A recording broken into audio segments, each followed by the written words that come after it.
চট্টগ্রাম হাটাজারিতে বিএনপির সদস্য সংগ্রহ পুনর্নবায়ন গ্রুপে মির্জাপুর ধুলই ও ফরহাদাবাদ ইউনিয়নের জনসমাবেশ।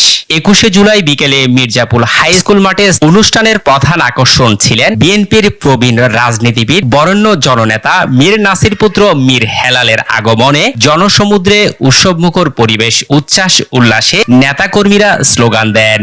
স্থানীয় বিএনপি নেতা নাসির মেম্বারের কোরআন তেলাওয়াতের মধ্য দিয়ে অনুষ্ঠান শুরু হয়।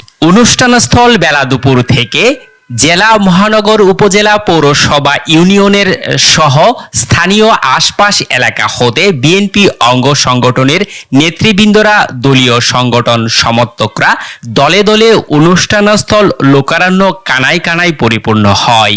সমাবেশের সভাপতি সৈয়দ মোহাম্মদ আব্দুল জাব্বার, অনুষ্ঠান সঞ্চালনায় সাইফুল ইসলাম টুটুল, ইয়াকুব মেম্বার, মোহাম্মদ নাসির মেম্বার, আনোয়ার হোসেন উজ্জ্বল উত্তর জেলা সিনিয়র যুগ্ম আহ্বায়ক কৃষক দল, উপজেলা কৃষক দলের আহ্বায়ক শাহাদাত ওসমান চেয়ারম্যান, সিনিয়র যুগ্ম আহ্বায়ক উত্তম কুমার দাস, সদস্য সচিব সার্জেন্ট এরশাদ মুরাদ সহ জেলা, মহানগর, উপজেলা, পৌরসভা, ইউনিয়ন বিএনপি অঙ্গ ও সহযোগী সংগঠনের নেতৃবৃন্দ, সমর্থক সহ সকল শ্রেণী পেশার গণ্যমান্য ব্যক্তি, সাংবাদিক প্রমুখ উপস্থিত ছিলেন।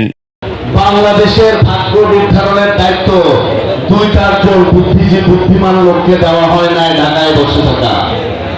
বাংলাদেশের ভাগ্য নির্ধারণ করতে স্বাধীনতা বিরোধীদেরকে দায়িত্ব দেওয়া হয় নাই। এই দায়িত্ব হচ্ছে বাংলাদেশের জনগণের। এই সরকারের দ্রুততম সময়ের মধ্যে নির্বাচন দিতে হবে, যাতে জনগণ তাদের দেশকে পরিচালনা করবে সেটা নির্বাচিত করতে পারে। নিউজ ডেস্ক, দৈনিক অন্যধারা।